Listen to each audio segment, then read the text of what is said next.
ha recibido diferentes reconocimientos y premios. Y bueno, Julio, es un gusto que estés aquí con nosotros. Adelante.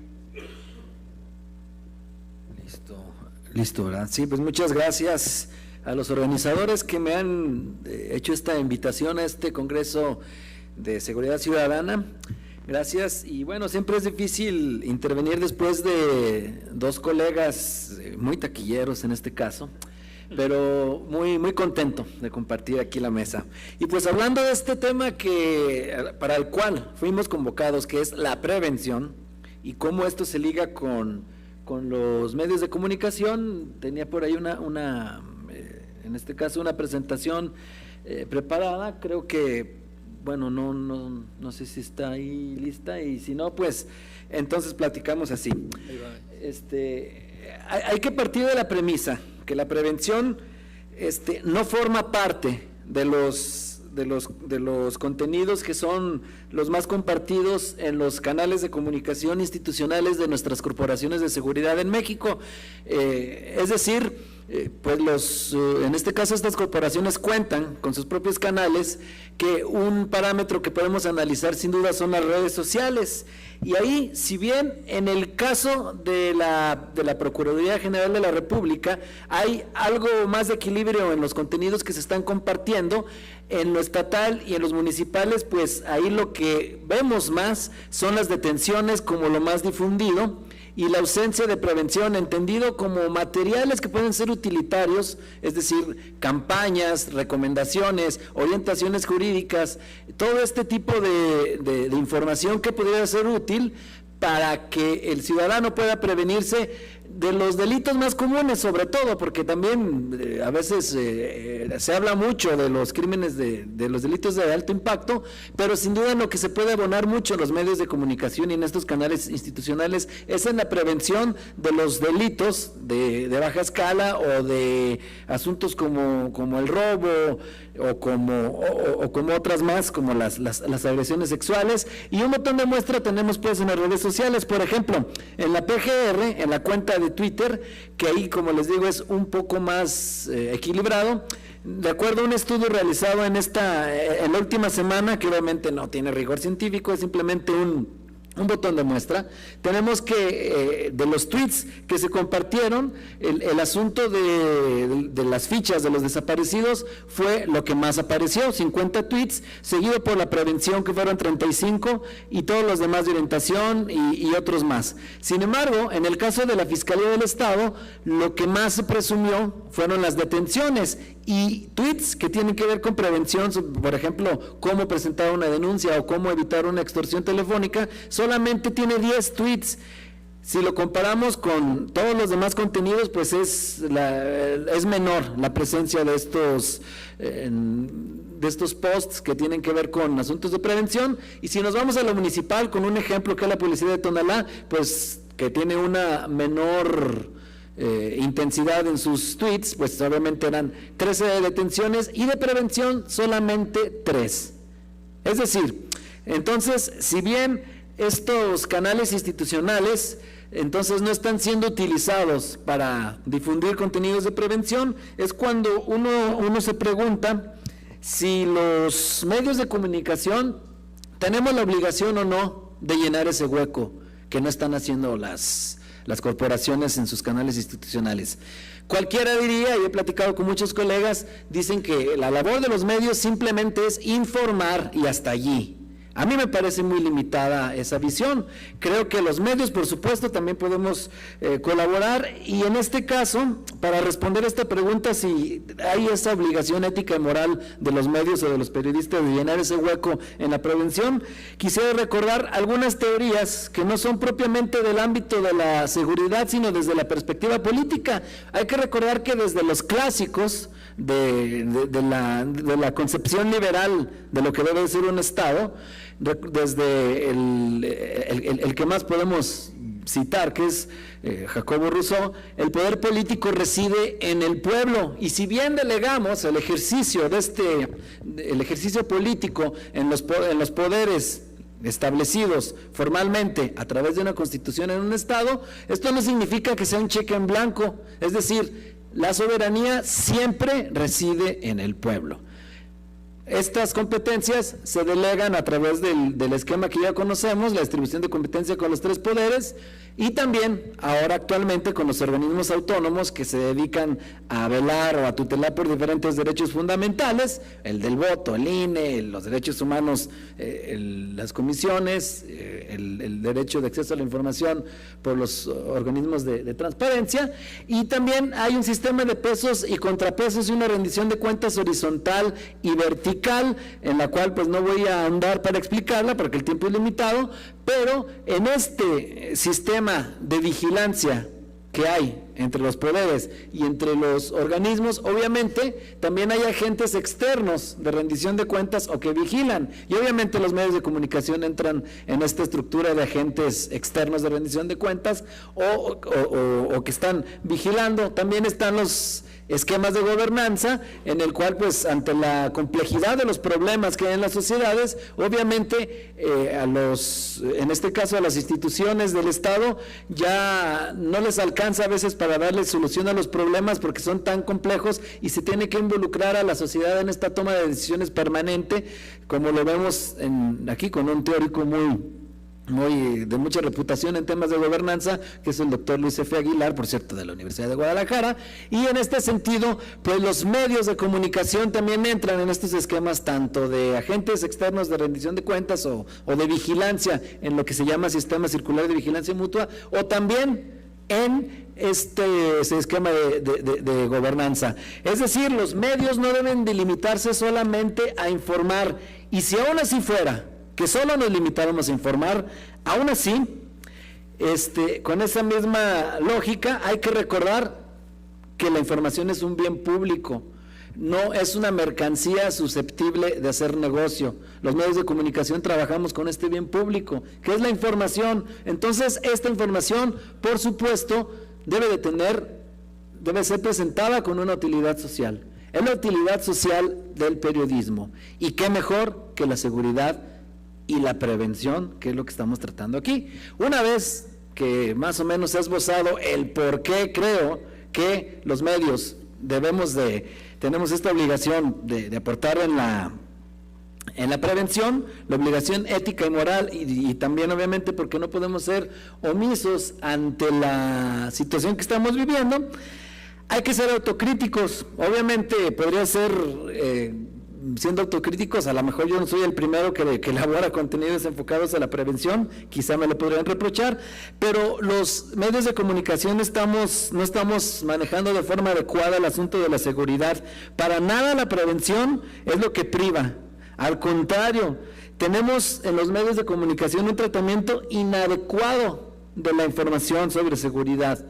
O se convierte en un reality show, o se convierte también con un tratamiento de revictimización y escarnio, tanto para víctimas y victimarios, violando la presunción de inocencia. Ahora decía la compañera que estamos obligados a poner el antifaz procesal,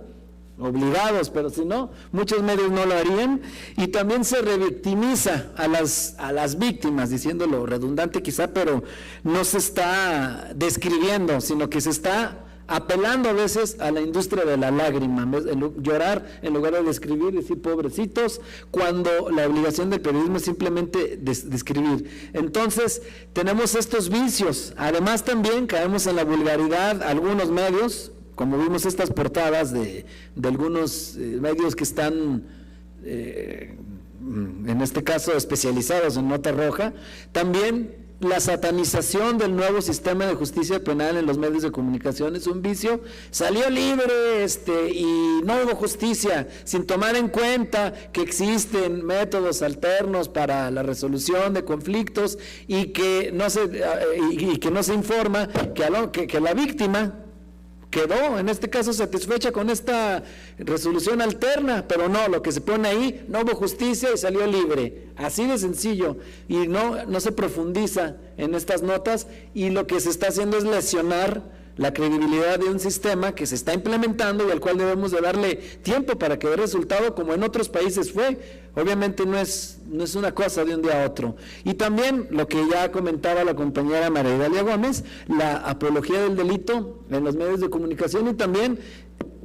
en lo que vemos con las series, en las cuales se presentan a veces como héroes los que se dedican a las conductas antisociales. Y es así como entonces los medios de comunicación terminamos abonando a la violencia estructural, que como sabemos, en la pirámide de la violencia de Galtung, es uno de los tres que se integra en esta pirámide, y los medios de comunicación terminan aportando para esta violencia estructural, lo cual no es nada adecuado. Pocas piezas de prevención se ven efectivamente en los medios de comunicación, pocas veces vemos un contenido que nos diga, por ejemplo, qué hacer para evitar robos conejeros, qué hacer para evitar extorsiones telefónicas, cómo evitar o denunciar en los casos de violencia intrafamiliar, las medidas de ciberseguridad o prevención en las redes sociales tampoco están apareciendo en los medios de comunicación, y ya no sé qué la apachurré aquí porque faltaban todavía algunas, y es que la orientación jurídica tampoco está apareciendo en los medios de comunicación con contenidos utilitarios en este caso. Yo entiendo que las páginas de los impresos que son pocas, yo entiendo que el tiempo en radio y televisión también es limitado, pero las redes sociales de los medios de comunicación pueden en este caso difundir contenidos alternativos a los que están en las páginas, a los que están en el radio o a los que están en la tele. En las redes sociales podemos ampliar más, y ahí desde luego que los medios de comunicación podemos compartir este tipo de materiales, o también los de protocolos de actuación ante situaciones de emergencia ya en el ámbito de la seguridad humana, que es lo que se estaba tratando. Entonces creo que el papel de los medios de comunicación es primordial en la prevención, sobre todo en la primaria, como ayer nos explicó cuál era la doctora Clara Hussitman, en la secundaria y en la terciaria también, porque en la terciaria recordemos que se atiende a quienes ya son víctimas o de alguna conducta de este tipo, o victimarios, y el derecho a la verdad, en el cual los medios de comunicación somos muy importantes, es un pilar de la reparación integral del daño en las víctimas, y sobre todo ahora que se habla a nivel nacional de una justicia transicional, y obviamente el derecho a la verdad está inserto en este tipo de estrategias. Los medios también son muy importantes en las regiones, como ya lo estaban comentando hace rato con la seguridad que deben de tener obviamente los periodistas, porque en las regiones se gestan, hace un ratito lo vimos en la mesa de lo que ocurrió en Colombia, en las regiones se gestan muchos de los conflictos, y hay que recordar que a veces estos conflictos de un pequeño rincón del país terminan desestabilizando todo un estado. Un ejemplo, Iguala, que ahí se había estado informando en los medios regionales, pero lo que hace falta es que estos medios regionales no se queden solamente con su voz en ese rincón, sino que haya una verdadera sinergia en el cual lo que publican los medios regionales pudiera tener eco en los medios estatales. Ahí está ese ejemplo de cómo lo que hizo un alcalde de un pequeño municipio terminó desestabilizando todo un gobierno. Entonces, también pues ya casi para terminar, nos faltan este tipo de contenidos. Por ejemplo, comentaba la compañera que no se estaba hablando de las causas. Me tocó compartir también en una mesa de la UDG virtual con Hugo Mario Cárdenas del País, que él por cierto ganó un premio internacional, porque hicieron en su página de internet del periódico, algo que no se podía hacer en las demás plataformas, un mapeo interactivo de las zonas donde había más ilícitos, en este caso en Bogotá, y estas herramientas estaban con historias de vida, de lo que le había pasado, por ejemplo, a un chico que fue asesinado un día antes de irse a jugar, a enrolar ya con un equipo de fútbol de primera división en Brasil, y entonces estos mapeos interactivos de cuáles eran las zonas con mayor incidencia delictiva, por supuesto que son materiales útiles para la sociedad y que sin duda abonan a la prevención. Entonces esto nos lleva a dos grandes premisas. Los medios debemos de ser actores, porque tenemos este poder de influir en la ciudadanía para la difusión de acciones de prevención. Y segundo, los profesionales de la seguridad también, porque ya vimos al principio en las cuentas de Twitter, deben de conocer de comunicación y hacer equipo con los medios. En el programa educativo de la UDG virtual, del Sistema de Universidad Virtual de la Licenciatura en Seguridad Ciudadana, hay una materia en la cual se le enseña a los estudiantes que conozcan